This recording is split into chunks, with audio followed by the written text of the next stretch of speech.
Lions, Carolina Panthers. Lions -2.5. Let's get into it, guys.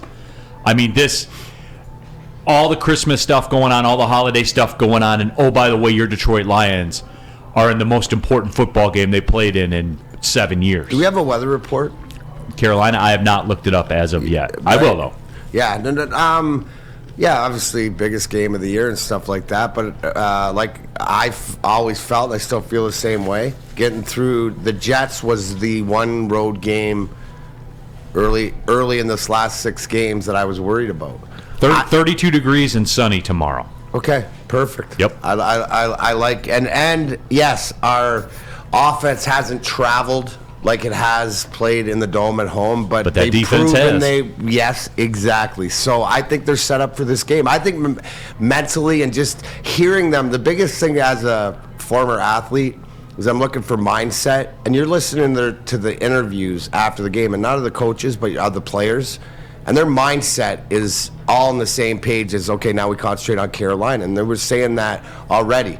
They're just trying to put wins together, put games together, and I think you're going to see more of a roundabout game as what we saw them play. The defense has to be big.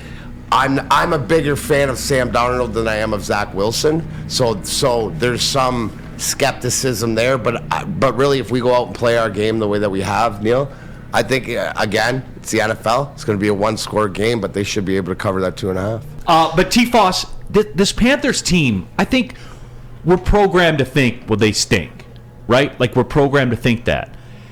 Yes, the record's bad, but yes, they are in a race to win a division title.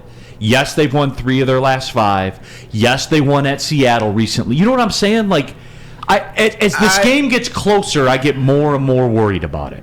You should be worried about every NFL game, first of all. But there's something magical happening with the Detroit Lions. What they're doing now, it's just like, I don't care how well you're playing, I don't care who you are, I'm going to beat you. So that's something that you don't see with the Detroit Lions. Like, I remember when they did the Hard Knocks, you know, a lot of you guys played at Georgia, you played at Ohio State, you played at Michigan. When you went onto the field, you knew you were going to win. And so Dan Campbell are the Lions there, Terry? Do they expect to win now? Has it changed that quickly? I think it has. Really? I think now they expect to win. And in this case, you brought up the point about, well, they're playing against Carolina, who has something to play for, obviously. Well, they've proven, right? The Jets were in the same situation playing for something last week on the road, so they can put that feather in their caps, is that they can go on the road and beat a team who's in contention.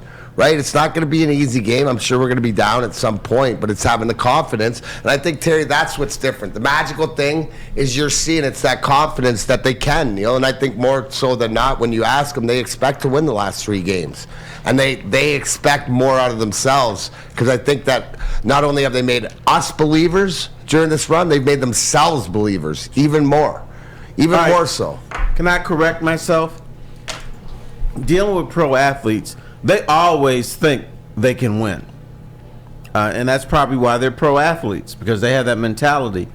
Now, I think the Lions are up another step. Like, they know they're going to win. That's the difference. Like, I expect to win as opposed to I know I'm going to win. It's 2 different levels. I think they're at that level now. WoodwardSports.com chat thread. DJ says, Neil worried about every game. LOL. Relax, we got it. But DJ, look, like I'm new to this, bro. You can't. And yes, it's sort of like take a deep breath, Neil. But it's not relax, because we should have, and it's only going to get worse. Right? And the spread again. I know that you guys laugh at me for this, but it turns out to be true more often than it's not.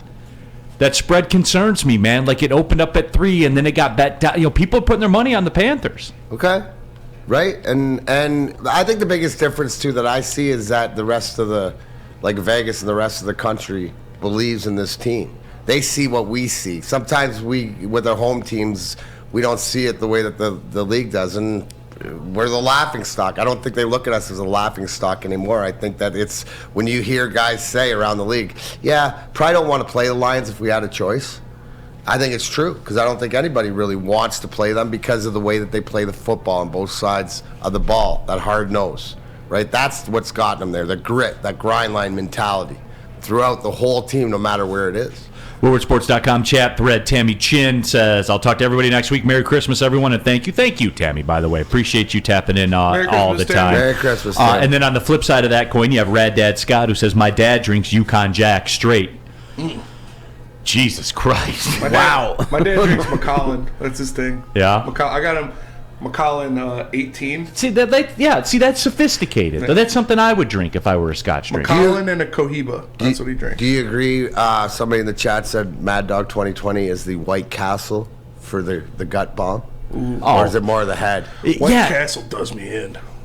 Who does it not? Yeah, that's the cleaner. It just clears you out. That's the Weberbeckers or whatever. Weidermans. That's the Weidermans. No, I mean, you're drinking Yukon straight, man. Like you're ready for any holiday season. Every day's a holiday to you. QB Michael G says Jameson, Chark, St. Brown, Reynolds, and Raymond. And it's true. And Steve O'Baby says, Neil, the Lions have been in this situation before and have not capitalized in the past. It's time to put up or shut up for the Detroit Lions. And I guess that's my overriding concern through all this. Like, yes, you've won all these games, right? And they have. And they're on a roll. And they're playing well. And they went to New York and won. But it can all be undone. Oh. It can all be undone like that. It can. You lose to Carolina, man. You see what I'm saying? We're going to hear that same old Lions. But you know what? The Lions are in the same position with the New York Jets, playing a bad team in the elements with a bad quarterback, and they've lost games like that. So you could say the last 4 or 5 games, they've been in that situation and have failed in the past, but this time they're succeeding. I'm just conditioned to think this, guys. Like, I'm sorry I feel this way. No, but I think that there's your point. Your self-awareness is your condition for this. Right. But it could be different. Terry told you it's different. I think it's a little bit different, but you're 100% right. They still got 3 games to make this right because they don't have any leeway to fall off that bridge. So, yes, and the more because you don't want to buy in because you're conditioned so much that the other shoe's going to fall. It's the same way as watching the game. Here we go again. You're thinking you're seeing something different, but they get behind late in the fourth, and then do they have the fortitude to come back? Yes, they did. They got it done. So, same sort of mentality. They have to play better. If they play the same way, they get a good opportunity to lose. Like you said, Carolina's playing for a lot of stuff too. I just think that the Detroit team is a better team, and they don't impress me as much as maybe the Jets has given Detroit trouble. You know what the Lions have been able to avoid? And this is a real thing, the up-down theory.